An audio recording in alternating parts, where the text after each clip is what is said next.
فرعون دنیا کا واحد انسان ہے جس نے کہا انا ربکم الاعلی، میں سب سے بڑا رب ہوں، اور اپنے آپ کے رب ہونے کا دعویٰ انسانوں میں صرف فرعون کا ہے۔ اس کی باندی مسلمان ہو گئی، موسیٰ علیہ السلام کا کلمہ پڑھ لیا، ایمان چھپتا نہیں، وہ پتہ چل گیا۔ فرعون نے اس کو پکڑوایا، اس کی 2 بچیاں، ایک دودھ پیتی ایک ساتھ چلتی، اور اس نے دربار میں کڑاہ میں تیل ڈلوایا، نیچے آگ لگوائی، تیل ابلنے لگا۔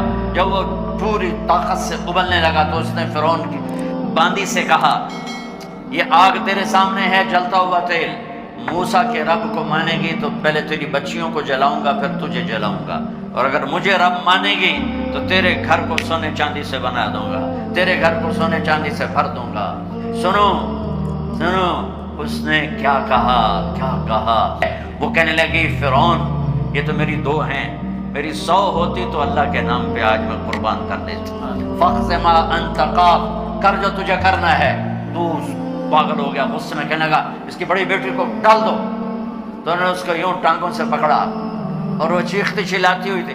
ماں کا ایک بول اس کی جان بچا سکتا تھا، اور پھر گھر جا کے توبہ کر لیتی اور کہتی اللہ مجھے معاف کر دے، میں نے کلمہ کفر کہا۔ اس کو ٹانگوں سے پکڑا ہوا ہے، اس کے ہاتھ نیچے جھول رہے ہیں، اور وہ اماں بھی کہہ رہی کہ مجھے بچا لو۔ ماں نے اپنی آنکھوں سے بچی کو تیل میں یوں ڈوبتے دیکھا، اور پھر وہ ابھری جیسے مچھلی تلنے کے لیے، جیسے مچھلی تلی جاتی تو باہر آ جاتی، اوپر آ جاتی، تو وہ ایسے بلبلے اٹھ رہے تھے۔ وہ ایک ہی لمحے میں اس کی تو جان گئی، ایک آنسو کا قطرہ اس نے نہیں نکلنے دیا اپنی آنکھوں سے، اور اپنے دل کو جب مضبوط کیا تو میرے رب کی غیرت، میرے رب کی رحمت محبت کی حرکت میں آئی۔ اللہ نے ماں کی آنکھوں سے پردہ ہٹا دیا، اور ماں نے اپنی بیٹی کی روح کو نکلتے دیکھا، اور وہ کہہ رہی ہے ماں جی ڈرنا نہیں، صبر کرو، جنت تیار ہے، جنت تیار ہے۔ معصوم بچی کو تو پتہ بھی نہیں تھا کہ کیا ہونے والا ہے، اس کو پکڑ کے یوں ڈالا، اس کی تو آہ بھی نہ نکلی، اور وہ مچھلی کی طرح تلی گئی۔ اب پھر ماں کا کلیجہ پھٹا، اللہ نے پھر آنکھوں سے پردہ ہٹایا، اور انہیں اپنی بچی کی روح کو نکلتے دیکھا، اور وہ کہہ رہی ہے ماں جی تھوڑی دیر کا صبر، جنت تیار ہے، جنت تیار ہے، جنت تیار ہے۔ اللہ کو پایا سب کچھ پایا، اللہ کو کھو دیا سب کچھ کھو دیا۔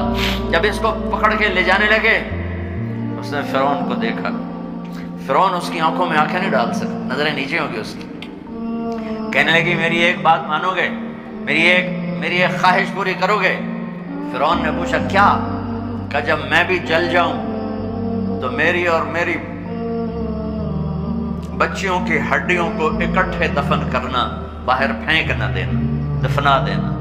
فرعون نے کہا تمہاری یہ خواہش پوری کی جائے۔ انہوں نے کہا پیچھے ہٹ جاؤ، میں نے اللہ کو جان دینی ہے، مجھے دھکا دینے کی ضرورت نہیں ہے، میں اپنے اللہ سے ملنے جا رہی ہوں۔ سبحان اللہ، جب اللہ مطلوب ہوتا ہے تو موت محبوب بن جاتی۔ وہ چھلانگ مار گئی، اللہ اکبر کا نعرہ لگاتی ہوئی، ہڈیاں اتڑ گئیں، گوشت اتڑ گیا، ہڈیاں باقی رہ گئی۔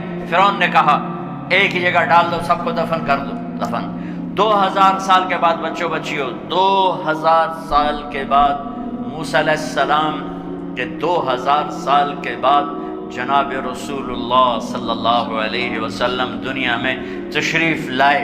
40 سال کی عمر میں نبوت ملی، 50 سال کی عمر میں معراج ہوا، 2050 سال کے بعد میرے نبی کی سواری بیت المقدس جا رہی ہے، اور بیت المقدس پر جب وہ اوپر پہنچے ہیں تو مصر وہاں سے قریب ہو جاتا ہے۔ جب وہ اترنے لگے تو میرے نبی نے کہا جبریل جنت کی خوشبو آ رہی ہے، جبریل جنت کی خوشبو آ رہی ہے۔ کہاں سے آ رہی ہے؟ ابھی تو جنت اوپر ہے، ابھی تو اوپر جانا ہے، تو یہ زمین سے جنت کی خوشبو کیا آ رہی ہے؟ تو جبریل نے عرض کیا رسول اللہ فرعون کی ایک باندی تھی جو اللہ سے سودا کر گئی جان کا اور اپنی بچیوں کا، اس کی بچیوں کی ہڈیوں کو جہاں دفن کیا گیا ہے، یہ خوشبو جس دن انہیں دفن کیا تھا اس دن سے لے کر آج تک یہ خوشبو آ رہی ہے، اور یہ قیامت تک آتی رہے گی۔ اللہ اپنے نام پہ قربان ہونے والوں کی یوں قیمت لگاتا ہے۔